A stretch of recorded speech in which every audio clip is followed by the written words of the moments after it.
Good evening. Welcome to the City Council and Downtown Development Authority Joint Special Study Session for January the 25th, 2016. We could have the roll call, Ms. Dixon. Mayor Slater? Here.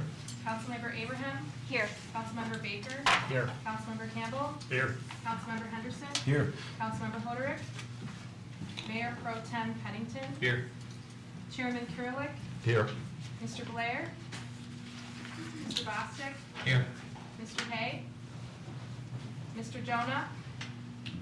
Mr. Kiesling? Here. Mrs. Knight? Here. Mr. McLeish? Here. Mr. Papa? Mr. Randall? Mr. Reschke? Mr. Schroeder? Here. Thank you. I will call the meeting to order and just briefly make a nice statement that it's so nice to see the DDA and the City Council come together. I think it's really great because I get an opportunity to go to the DDA meetings and interact and have great discussions with DDA, but it's nice that the City Council can meet the DDA, and I've always felt that the DDA was one of the most important committees that we have in the city, and it's I just want to say on behalf of the City Council, thank you for your commitment to the city and for stepping up and volunteering. And I'll ask Alan if he wants to say a couple of words as the chair. Thank you, Mayor. Well, you know, first and foremost, of course, I feel that I am speaking on behalf of our board, and we are very pleased and appreciate that when the hard times hit, that the city council was there to help us get our bonds straightened around, our funding, and it was handled in a very professional way, and everybody worked as a team to solve the issue, and we, as a result, the outcome is outstanding, and we can all move forward. I will tell you that those of you that may not be here but may be listening in or watching, you should be proud of your city council and the leadership of your administration at City Hall. And I'm not being patronizing. I want you to know that the harmony in our meetings, the harmony of the relationship, the attitude of the council members and your administration, and I feel our board, we're working well together in the benefit of the citizens. And I know it's not said very often, but it really is a very significant issue. And we can move forward, and I believe that as things continue, that we're going to be able to do more as a team. And we appreciate it. Thank you very much. And we appreciate being here. This is a great dynamic for everybody understanding one another. Great. Thank you, Alan. I appreciate that. We do have one discussion item this evening, and that is the Downtown Development Authority update and some of the things that Alan spoke about as where we came from and where we are will be discussed tonight. So it's my pleasure to turn this meeting over to City Manager Ryan Kishnick. Thank you, Mayor and Chairman Mr. Kurylik. It is our pleasure to come together as a continuing series of joint meetings with the City Council, and now tonight with the DDA, other ones, the Planning Commission, and coming up will be the school board. But this is our opportunity, as you both have said, is to come together so everyone works together for the betterment of Troy, and things are have turned and are doing very well, and that's what we're here tonight to remind everyone what the DDA plan is, and then is it working? You know, Chairman Kurylik talked about where we were a little bit and how difficult things were, but it's time to take the temperature and see what actually is happening from a financial standpoint, and then where are we going, and then what does the future look like? Tom Darling's going to talk about, you know, the North Somerset parking deck is an issue that's not that far down the road. You'll see it's 2020, so it's time that people put in the back of their minds what's coming down the road, and everyone is thinking about that because time goes quickly, as we know. And then Brent's and Glenn are going to give sort of the good news of what's happening in the district, and then we'll have a nice discussion. So this is a brief presentation. DDA members, you may have already seen, if not most of this, all of this. but this is a chance to give a little refresher while everyone's in the room. So Mark's going to start it off with what's the plan? Thank you, Brian. Good evening, council and members of the DDA. So what is the plan? The plan includes revising the Downtown Development Authority Development Plan and TIF plan, that's the Tax Increment Financing Plan. Those are the major components of what we call the plan, which sets forth what the downtown development can and cannot do, and that is approved by City Council.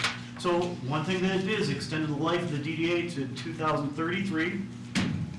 It also eliminated 9 parcels from the TIF plan to decrease the base and increase tax capture. And I'll show you a map, what the major parcels were to do that. Fourth, it dedicated tax capture to service the bonds. And then finally, it reissued 3 bonds into 1 bond issue. And that's one of the reasons why we extended the life. We continue that bond issue out further. So this is a map of the Downtown Development Authority, and we've highlighted 5, I believe, properties which were removed from the TIF plan. And it's the Kmart headquarters, former Bank of America, Marriott, former AT&T. By removing those and others, up to 9 parcels, we were able to have positive tax capture and be able to service the bonds. So what does the plan currently authorize? 3 basic things. 1, the bond payments. 2, administrative fees and maintenance costs. Now, the Downtown Development Authority legislation allows for many other duties, but the plan actually limits what we can do to these 3 functions. So I'd like to bring up Tom Darling. Thanks, Mark. So let's go ahead and look at this basically from a financial or graphical perspective. And we'll start here with 2012, kind of looking at what was the issue. And again, they alluded to that the taxable value of the properties of the district had fallen down so close to the base that our revenues were down to about $1 million, okay? But we still had all this debt service, right, to service. Our debt service is around $3 million, and to compound that, we were also getting tax refund from tax tribunals of around $500,000 during this period. About $500,000 for 2012, about $400,000 for 2013.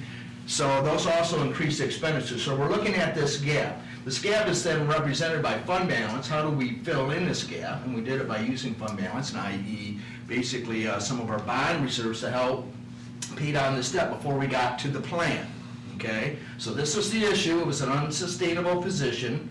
We incorporated the plan, which took effect basically in 15, and you can see it was a 2-pronged approach, as they mentioned. We were able to bring revenues up by restructuring the district, and we were able to bring basically our cash flow expenditures for debt service down by financing the bonds. So as you can see, we found a balance in here as we go through for 15 and as we estimate out basically through our 2009 budget as we see here. In fact, in 2018, we look like we're going to start increasing fund balance a little bit. So what does that mean? If I look at the plan just itself, here's our operating revenues in the blue, here's our debt obligations that we need to pay, and the difference, right, is available for maintenance. What this tells me is that the plan is working as it stands today. Finally, the one thing that I didn't have in the plan, because again, we want to look at the structure as a plan as a financial basis on its own, right? What I did not include in the 19 estimate, or in the 20 estimate, was the parking lot proceeds, which come in January 1st, according to the grounds lease, January 1st of 2020, and those proceeds are about $4,035,000. So that's going to be influx of cash. You can see revenues go up, and fund balance in the black line will take us around the $5 million mark. Tom, can we point out that the handout that we have in front of us incorporates a lot of the PowerPoint that's being presented up there, so if Councilor DDA wants to use this as a reference, it's nice to take a look at it on your desk. Thank you. Tom? So it's been an exciting 2015, and 2016 looks very promising as well. presented this report at the DDA meeting on Wednesday, and I'm not gonna go over all these, but I'm gonna hit on some highlights here with some great photos. Probably our timeliest project is the DMC Children's Hospital next door. It's a beautiful building, and those of you that haven't had a chance to see it at night, when it's all lit up, it looks totally different. It's breathtaking, to be honest. They had Black Tie Affair January 9th, and their grand opening is in February this year, so very exciting project. Sedona Tap House, it's a one-story building, but notice it's got rooftop dining. It's gonna add a great dining opportunity and nightlife opportunity on Big Beaver. Kresge Foundation added a 16,000 square foot addition. Everyone at this table was invited to the retreat the weekend of February 26th, 27th, and it'll take place here, so you'll have a chance to see this great project. We're seeing more hotel applications. This is one example. This is now open. The Hampton Inn, 122 rooms. It's on Wilshire, north of Big Beaver, but still in the DDA. And finally, this is an exciting project. It's a former Big Beaver Tavern project on the north side of Big Beaver, between Livernois and Rochester Road. And what they did is they took 7 or 8 parking spaces here, and they added a 750 square foot addition and increased the dining area. And I haven't been to Crispelli's, but I hear it's outstanding. Yeah, it so is. it's another great opportunity for more dining on Big Beaver. So those are the projects that required administrative report, site plan review, and Gwen's going to talk about some other projects. Yeah.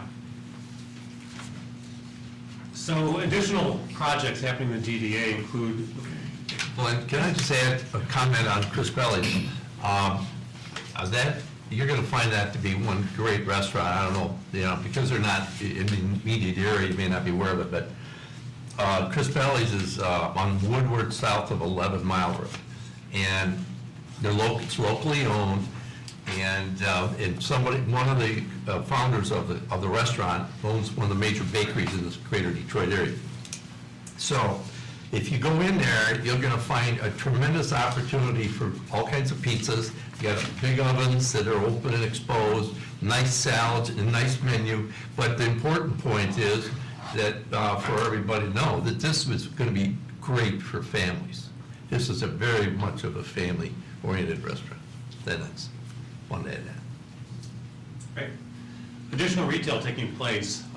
So formerly vacant retail space such as the old Sims property at Big Beaver and Rochester Road is divided up into 2 different retailers. Fresh Time, as many of us are well aware, doing very well over there. The other part of it is Tuesday Morning, which is open up as well. So Fresh Time is 30,000 square feet. They actually employ 90 people at that store, and they're doing quite well. Big Beaver continues to be a major attraction for corporations, particularly global corporations. NSI took over the old Magna facility, which is on Wilshire.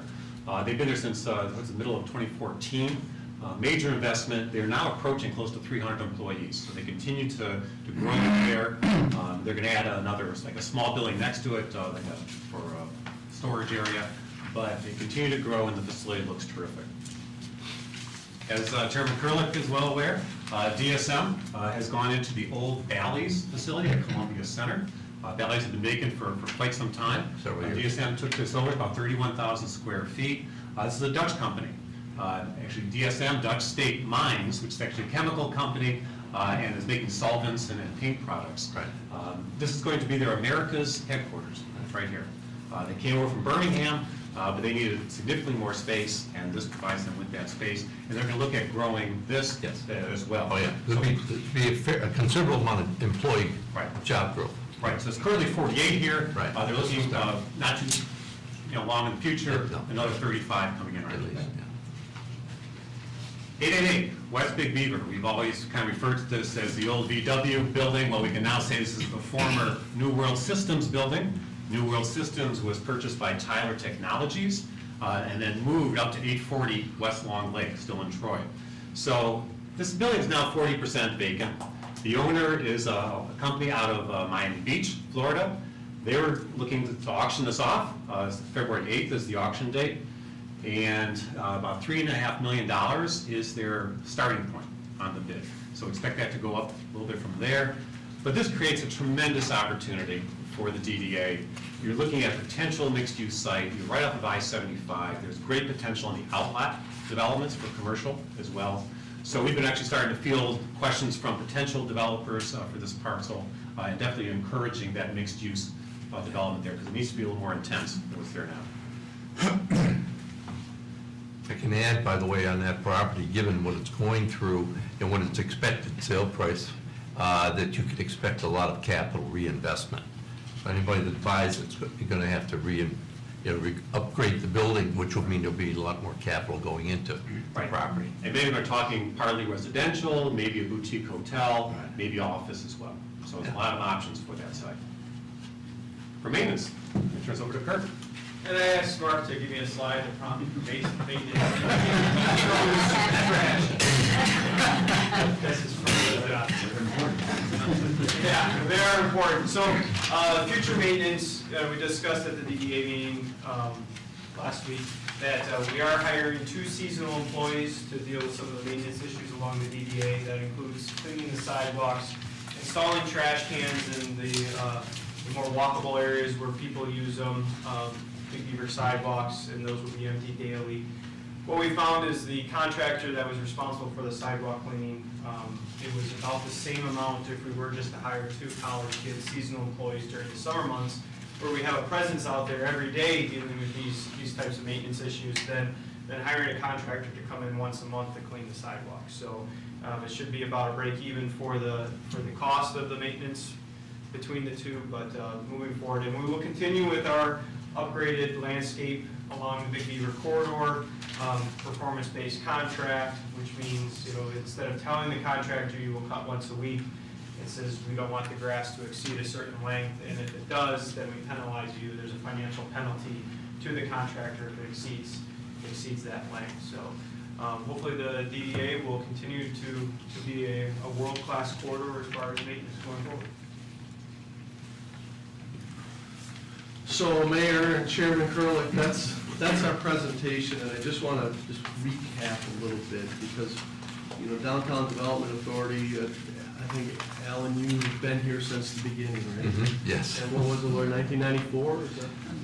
Yep. 93, sorry, so that's a long time for Downtown Development Authority to continue to work for the area that we're talking about, the Big Beaver corridor. So it's important to remember that the plan that was adopted by this DDA and the city council, from a financial perspective, is working. So Nino establishes the base when the plan is, the TIP plan set up. It goes up in value in that area, hopefully, theoretically, and this DDA captures on that additional increase in investment, okay? That's basically how it works. But when the value drops below the base, established base, you have a negative capture, so there's no capture, right? That was the problem. So you lowered the base, so there was still an incremental value that you could capture on. Restructured the debt, as Tom talked about. Limited what the DDA was going to focus on. If you remember, 3 years ago when I got here, we were saying, let's just go slow, let's make sure the finances are working, work on debt, maintenance, and administrative costs. So that's what you've done, and it is working. Brent and Glenn talk about exciting projects, and I'm sure there's these, internally, they don't like to tell us all the activity that's going on in the city and in the corridor, all the great projects, because they haven't submitted a plan. So I'm sure there are many more to come, Mayor and Chairman. So that's our presentation. We just want to turn it back to you for an open discussion on anything. Sure. Thank you, Brian. I thought this evening, this would be very informal and give an opportunity for council members to talk with DDA members and vice versa. And I thought it would be important to discuss, and thank you for putting the map back up, that we are in the process in the planning department to put together the revision to the master plan.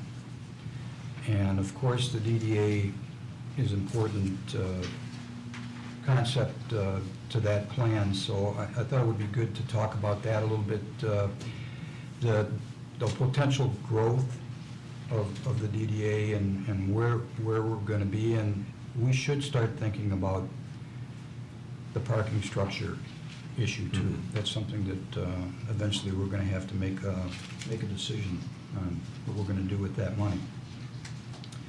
So, Brian, I don't know if you're prepared or not to talk about some of the discussions that are going on in the Planning Commission as far as the master plan is going as it relates to the corridor, but I do know there is some discussion about widening the DDA corridor and adding some area to it. I don't know if anyone's prepared to talk about that tonight or not, or is that just in a discussion? Well, since Brett staffs the planning commission and has been intimately involved with the master plan, you want to field that, Brett? Yeah, at this time, I mean, boy, where to start? So I'm going to harken back to a joint meeting that City Council had with the Planning Commission a couple months ago. Right. That really is the primary focus of the Big Beaver is there's development that's ongoing and it's positive for the district. Oh, I'm sorry. I had a heavy meal, so thanks for kicking me, Maggie. Appreciate that. So the focus of the conversation was really on we're getting development, we're getting exciting development. It's adding to the base along Big Beaver. It's adding to the opportunities for dining and for other uses along Big Beaver. But we're not really getting the intensity that was called for in our Big Beaver corridor district. Alan, you were involved Right. in that project in 2006. Yes. When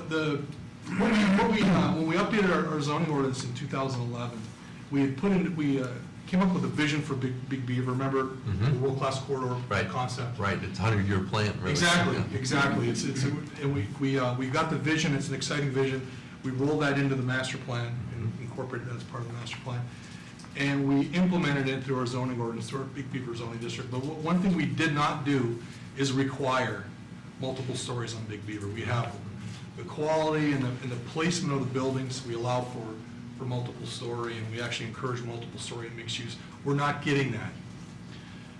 The multiple story we're getting is either children's hospital or hotel. So it calls for it, and we were not heavy-handed, because it was, you have to remember the timing of this in 2011.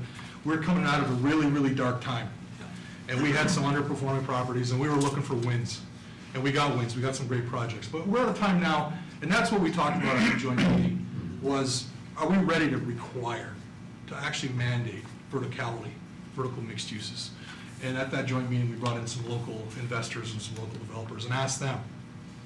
And they were, I would say, Mr. Mayor, not 100% sold on the concept of requiring it, but we Yeah, had. they thought it would probably hinder attracting some developers if you had strict requirements. Yeah, I would say that. But I That's think, what I heard, I thought. I think one of the takeaways was if you go that route, you really have to clearly define the area, and it has to be somewhat limited. For example, potentially between Crooks and Coolidge on the north side, as an example.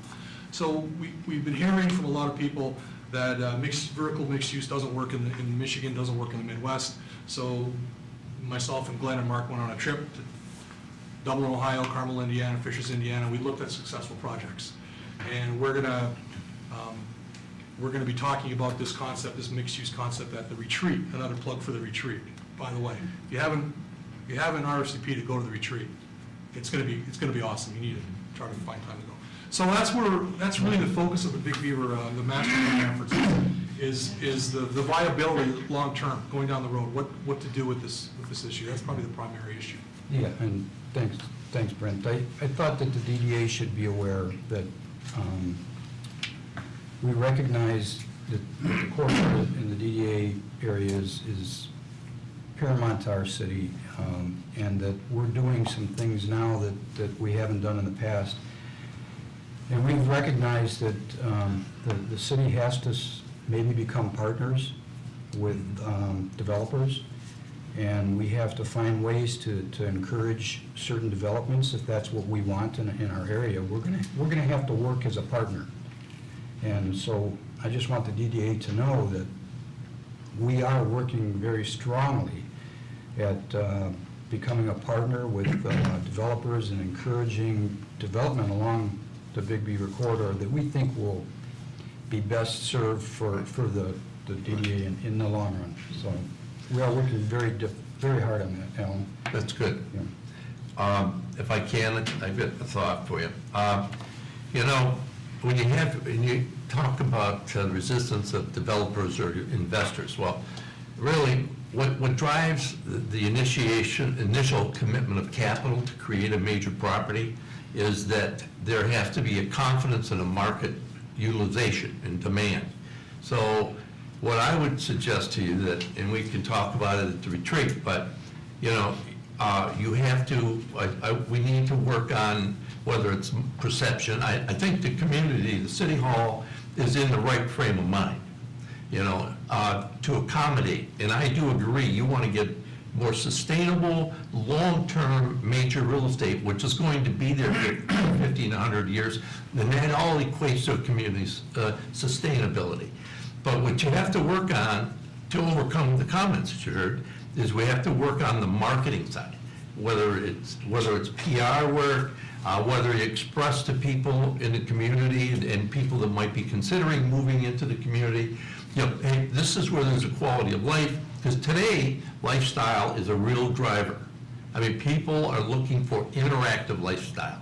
It's just like, you know, we're working on the pedestrian crossing of Big Beaver and making theoretically Big Beaver a narrower road from a personal experience standpoint. So I would say to you, we have to make sure, we have to move the market so that the capital believes that if they build a major project, they will have a market. People will rent, they'll lease, they'll buy, and what have you. They'll utilize restaurants and what other social services you offer. So that's a hurdle that I would say. And when you get by that, then you're going to get major development. Because it is a tremendous location in many ways for a lot of reasons that people would be delighted to put major capital investments in. And I think we're recognizing that office is not where we should be going. That's why we're trying to encourage even an office like 888 that there are better ways to use that building to fill it up with office Right. space. You know. I would mention that when office was the way to go, we had a zoning provision that required a minimum of 3 stories and that there was a demand for office. That's right. And this It was was going to easy. be, apart from Southfield, this was going to be the place for it. Yeah. Right. So we had that, and it wasn't difficult to have people do it. If the market's there, they're going to be coming at you more, you know, like you can't imagine, if they believe there's a market for their investment. I think we're seeing that with restaurants. Yeah. I've been told by some people that when restaurants, you're a destination for restaurants, that's an indicator, Mhm. that's a strong indicator for your city, that you're doing very well. Right. And, you know, I know Dennis might want to hear that there's competition for restaurants, but, It happens. you know, it seems like every couple of weeks we get plans for a new restaurant in the city. And I'm not talking about low-end restaurants, I'm talking about high-end. You know, potentially we have one coming soon that we probably can't talk about yet, but there is some excitement along Big Beaver still about putting in restaurants. And Dennis, I think you could probably speak that there's a market in Troy for restaurants. Oh, yeah, definitely. The more the merrier, really. It's That's right. a strong place, and Yeah. it makes it stronger, more attractive. I mean, look at Royal Oak, all the bars and restaurants they have in that. Royal Oak was once like a ghost town, and they filled it in with all that activity, and it's a pretty hot spot. And not that Troy wants to be Yeah. that type of setup, but it's going to be on a different scale. What are you finding with the office? I know you have quite a few offices, and they're all full at this point, I Well, think? actually, we just have the main office off of Chicago, Okay. and we did finally fill it.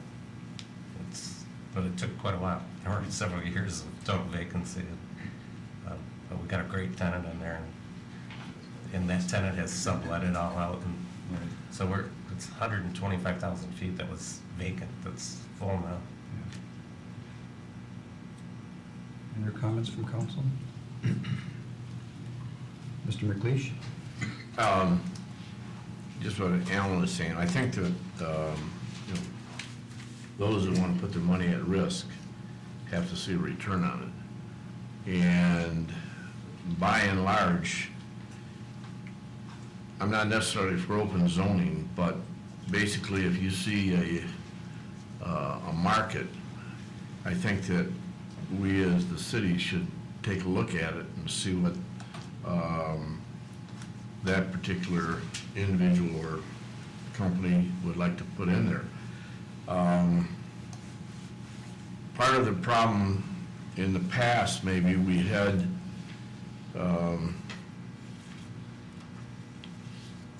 zoning that precluded getting residential close to the, multiple residential close to the office corridor. And as a result, most of the property is used up. But I think that there is a market for multiple, at least we would put our money on it, for multiple residential property close to the Big Beaver corridor. The problem is,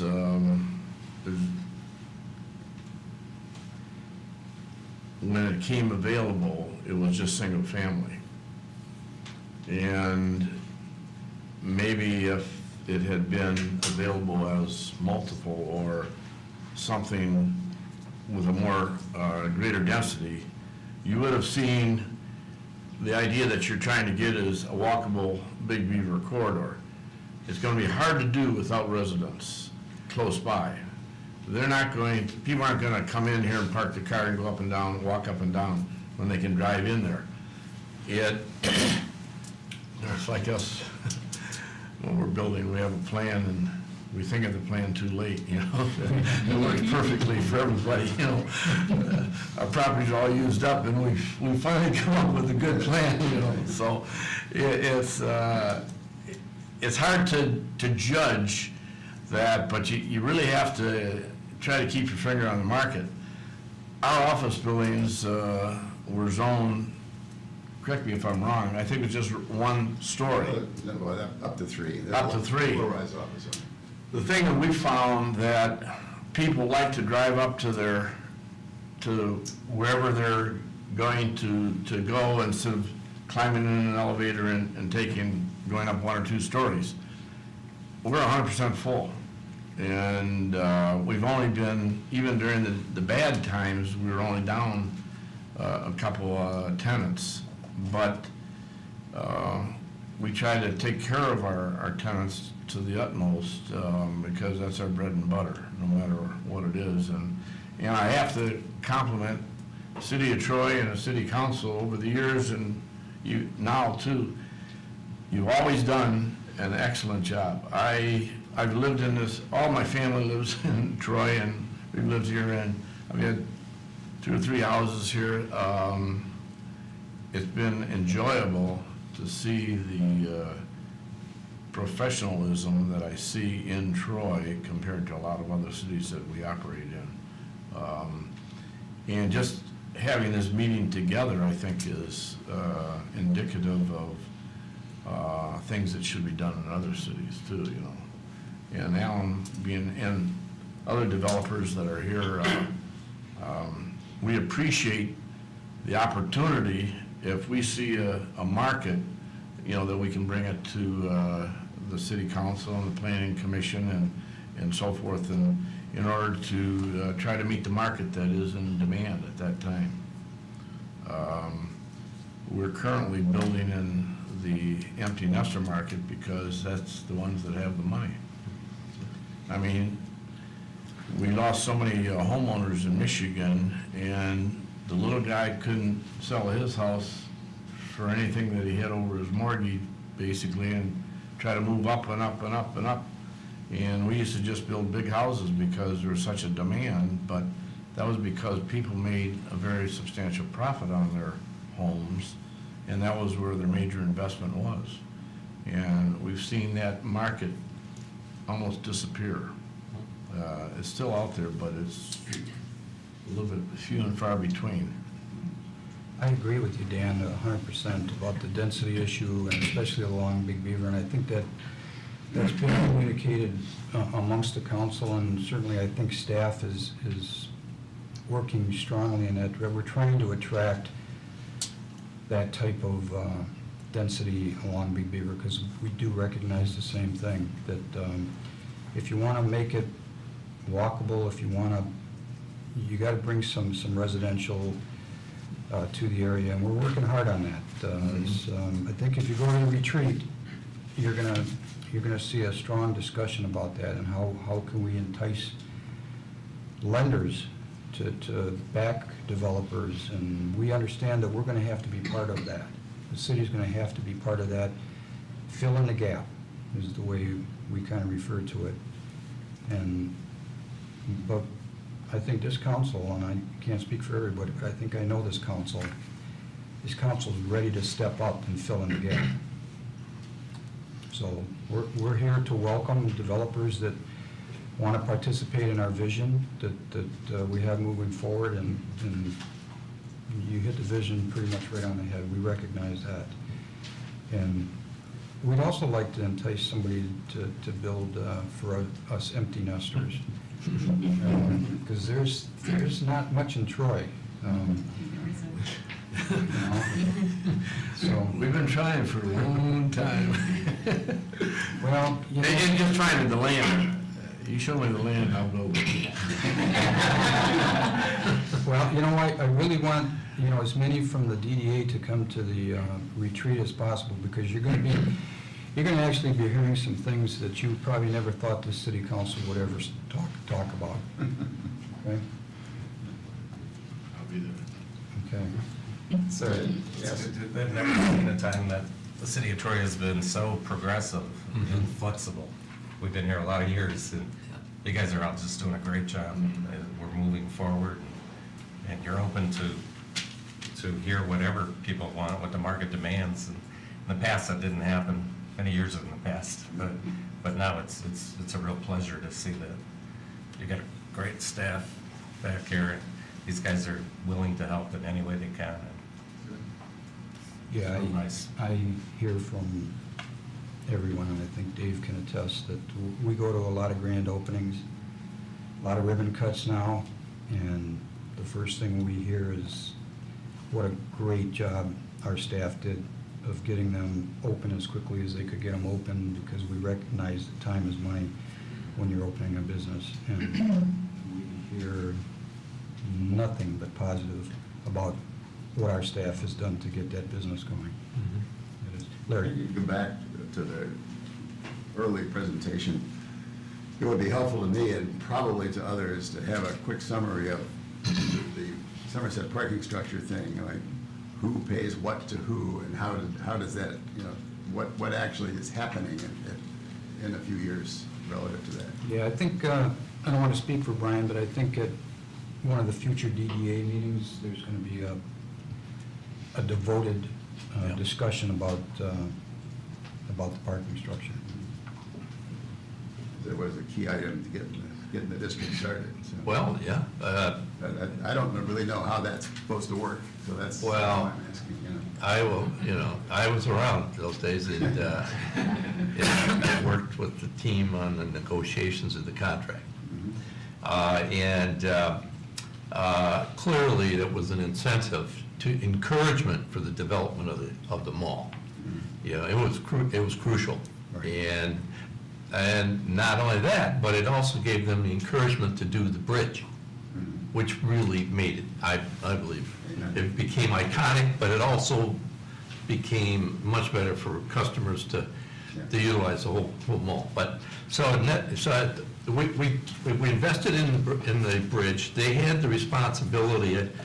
I'll give you just a little snapshot. Invested in this parking structure. And a parking deck, right, parking structure. So it was designed and it was approved and there was a cost, but we would not take the responsibility, take over the deck, parking structure, until they finished it, and it went through a really detailed punch list. So there was no question when it became, an asset of the DDA, it was going to you know, there were not gonna be any problems. And then the maintenance was their problem, and all the risk factors. So we were a financial assistance, but don't give us any of the downstream difficulties and the obligation for maintenance, which they've done. They've done a beautiful job of maintaining, I think everybody agreed.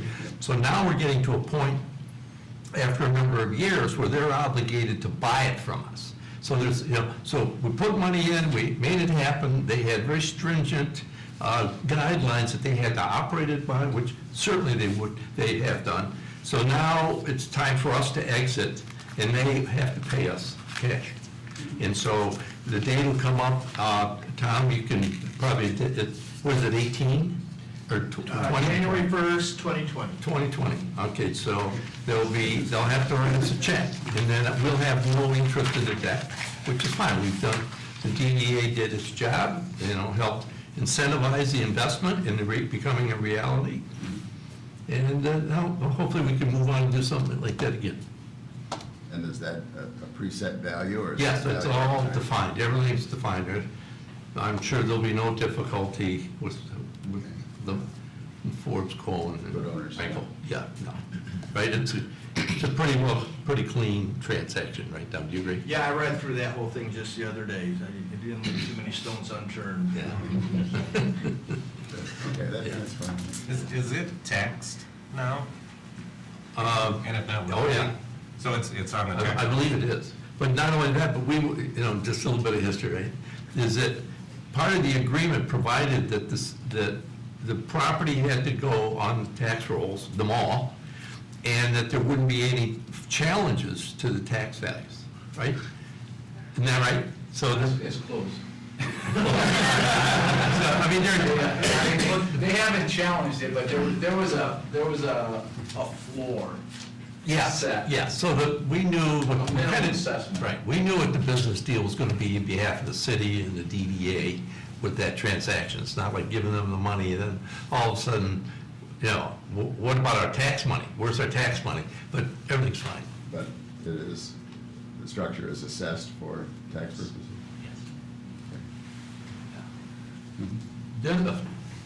Wasn't there also, when we did the deal, the property to the north, that could not be developed? Yes? That was Yeah. part of it. That's right. Yeah, when we were 92, we were, I don't know. Yeah, yeah. You were the only ones left here. It was set up as a buffer for the subdivision. Exactly, So it right, gives yeah. wide space, Yeah. not have them all right. It's a nice natural site environment. 16 acres that the private Yeah. owner, who is not the owner, city owns it, I believe, maintains, private owner maintains.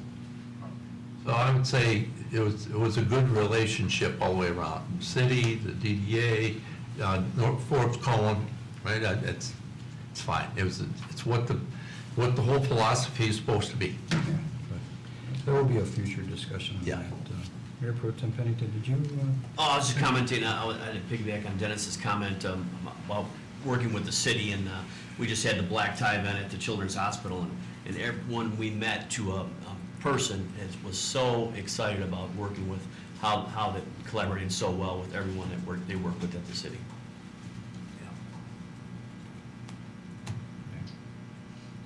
You see, I think that's a big part of the growth in Troy. You know, I think we were at a standstill, not only the economy, of course, stopped everything, but it was difficult to get things done in Troy, and now it's not. And it's causing the growth to happen, and it'll just build on itself. It's a good thing. And let's be honest, that's the way it should be. That's the way it should be. Any other comments? Councilman Henderson? Just to talk about the plan a little bit, you know, I'm sure most of us remember that when Brian came in here, his very first day, somebody gave him a manila folder and said, here, fix this. And that was the DDA default. And that was no small order. And I know Brian had a good team around him to put the plan together, but just looking at the slides today, you know, we didn't have that, the luxury of seeing those slides 2 years ago when we all cooperatively put this thing together. So again, congrats, Brian, and thanks for a job well done. Absolutely. That's right. Can I respond, Mayor? I'm not smart enough to put that plan together. There were a lot of people, you've heard me talk about it, people who didn't get paid and still wanted to help make sure the city of Troy DDA was solvent, so, and internal staff. I tell anybody that will listen that, you know, you can't do everything yourself. And everybody wants to compliment you on how well things are, but it's a team effort, and Brian will say the same thing, that he's got a great team. I have a great team, you know, that helps me, so makes for a good product, as we all know. Any other comments? I just thought it was great to get together, to get more to get to know each other than anything. I think it's a great opportunity for council members to actually meet the board, the DDA board, and vice versa. So thank you for taking the time out to do that. Thank you for having us. So I'll ask if, is there anyone in the public that wishes to comment this evening? Hearing none, once again, thank you, and we are adjourned. Thank you. Good job, guys.